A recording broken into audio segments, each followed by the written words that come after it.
Yan, at mag-iihaw ako ngayon ng paa ng manok.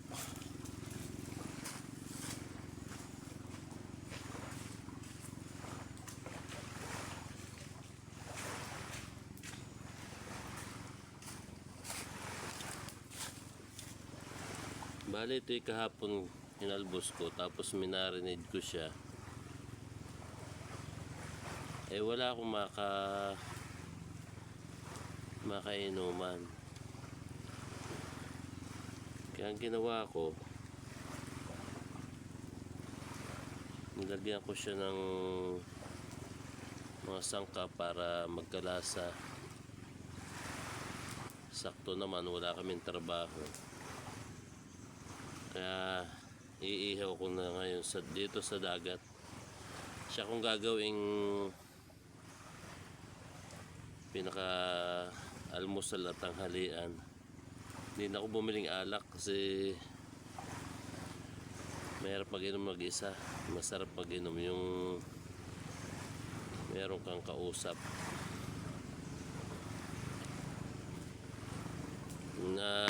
Ngayon ako, naglagay ako ng lambat. Kaya dito ako maghapon. Baka sakali na bigyan tayo ng dagat, di may ulam na mamayang hapon.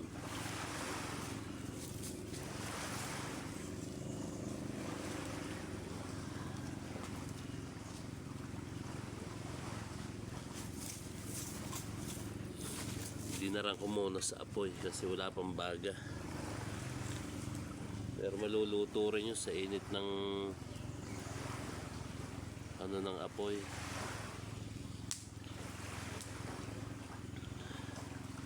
Wala ngayon ang kabady ko si Mr. Leng.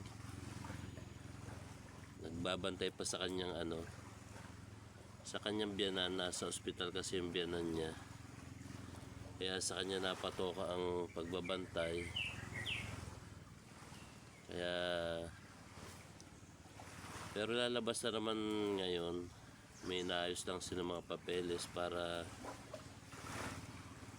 ilabas na yung release paper at saka yung pambayad ng bill sa ospital.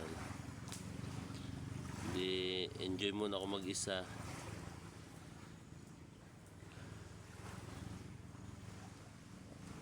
Kakainip din naman sa bahay, puro na lang cellphone. Hihiga, kakain na naman. Kaya dito muna ako tumambay. Sarap to.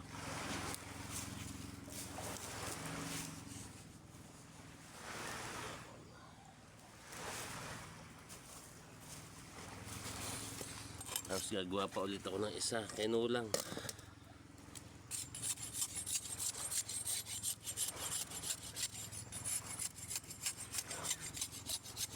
Nagkamali rin ako. Dapat nakapagbaon nga pala kahit isang bilog. Kaya hindi ako bumili kasi ako nagtitipid. Marami kasing bayarin ngayong buwan na to. Kailangan pa ng mga bata ng baon sa araw-araw. Kaya nagbawas muna ako ng aking bisyo. Next time na lang, pag medyo maluwag na ulit tayo, kailangan din pahinga katawan sa mga bisyo Hindi pwedeng araw-araw kasi magiging ending lalo ka magagastusan pag nagkasakit. Kaya pagkain na lang muna ang unahin natin bago mga bisyo.